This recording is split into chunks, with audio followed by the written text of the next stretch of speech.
नमस्कार दोस्तों। आज मैं आपको सुनाती हूँ अपने द्वारा लिखी एक लघु कथा टूटता तारा। घनी अंधेरी रात में आसमान को तकते हुए जब पलक की आंखों के सामने एक तारा टूटकर डूबता चला गया तो उसके कानों में अतीत के स्वर गूंजने लगे। पलक देखो, टूटता तारा, कहते हुए असद ने दुआ में हाथ उठा दिए। पलक ने मुस्कुराते हुए कहा, क्या बचपना है असद। हर बार सिर्फ तुम्हें मांगता हूँ इन टूटे तारों से, और यह बचपना है तो बचपना ही सही।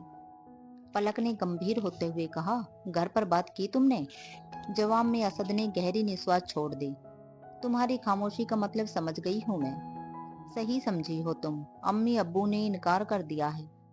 तुम मुस्लिम नहीं न, इसीलिए। लेकिन मैंने भी सोच लिया है, चाहे उनके खिलाफ जाना पड़े पर निकाह तुमसे ही होगा मेरा।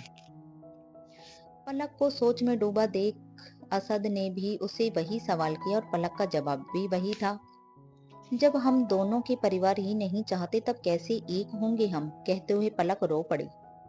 असद ने उसके आंसू पोंछते हुए कहा, मैं हूं न, तुम चिंता मत करो। फिर दोनों ने परिवार, समाज और सारी दुनिया के खिलाफ जाकर निकाह कर लिया। अभी 1 साल भी नहीं हुआ था कि असद के दूसरे निकाह की सुगबुगाहट परिवार में होने लगी। पलक से दूसरे निकाह की इजाजत लेते वक्त असद ने कहा, अम्मी अब्बू चाहते हैं मेरी शादी मेहरुनिसा से हो जाए। पहले भी मैंने उनसे खिलाफत की है, और पलक, हमारे धर्म में तो कई कई निकाह करने की रिवायत भी है। असद, हमने तो एक ही धर्म माना था, प्यार का। लेकिन इस दुनिया में यह धर्म समय आने पर सबसे सबल जान पड़ता है तो निर्बल भी। जिसके लिए सारी दुनिया छोड़ी मैंने, अब उसे ही किसी और का होते हुए कैसे देख सकती हूँ मैं। जब मुझे पाना था तब खिलाफत जरूरी थी तुम्हारे लिए सारी दुनिया से, तो क्या अब नहीं? लेकिन मैं तुम पर कोई दबाव बनाकर नहीं रोकना चाहती, क्योंकि तुम खुद ही रजामंद हो दूसरे निकाह के लिए। कहते हुए पलक हमेशा के लिए असद की जिंदगी से दूर चली गई।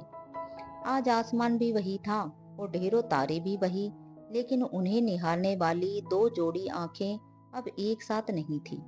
सोचकर पलक की आंखों से सैकड़ों तारे टूट पड़े। तो दोस्तों, यह थी एक छोटी सी लघु कथा, टूटता तारा। उम्मीद है आपको पसंद आई होगी। लघु कथा सुनने के लिए बहुत बहुत धन्यवाद आप सभी का।